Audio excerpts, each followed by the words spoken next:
என்ன எப்படி எளிய முறையில பெருக்கலாம் 3 முறை இருக்குது. நீ எது வேணுமோ அந்த முறையை பயன்படுத்திக்கோடா கண்ணு. புரியுதா? இப்ப கவனி.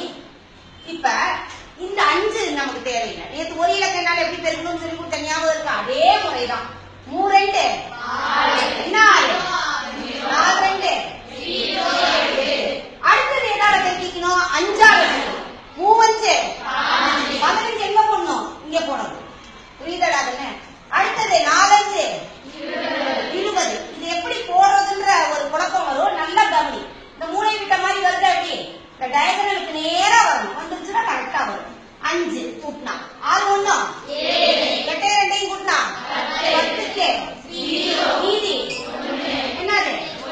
ரைட்டா? அதே மாதிரி இன்னொரு முறையிலையும் இருக்கலாம். இப்ப கவனிட இதுல நல்லா கவனிடாக்கன்னு முதல் இங்க இருக்கக்கூடிய 1ஆம் ஸ்தானமும் 1ஆம் ஸ்தானமும் 3 5 15க்கு மீதி அடுத்தது 10ஆம் ஸ்தானமும் 10ஆம் ஸ்தானமும் 4 2 8 ரைட்டாடா?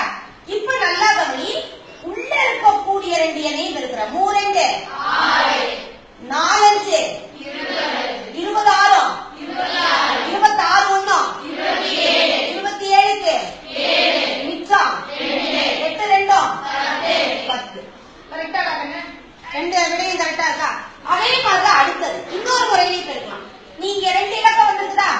அப்ப இப்படி கட்ட போட்டுக்கிறேன்னா இல்ல ஒரு சின்ன ஒரு காரியம் செய்யும். இந்த மூளை விட்ட ஒண்ணு லேசா வரைஞ்சு போடாங்க. இல்ல என்ன பண்ணிக்க நீ மூளை விட்ட ஒண்ணு. ஏன்னா நம்ம எப்பவுமே 2 2 இலக்க எண்களாக எழுதினாதான் கொஞ்சம் பரவாயில்ல. நல்லா கவனி.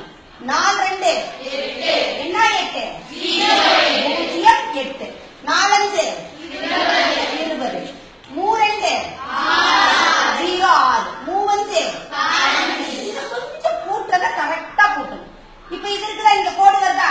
இந்த கோடை வேணும்னா நீ என்ன பண்ணிக்க? அப்படி எக்ஸ்டெண்ட் பண்ணிக்க. புரியுதா? புரிஞ்சுக்கிறதுக்காக. இப்ப இங்க 5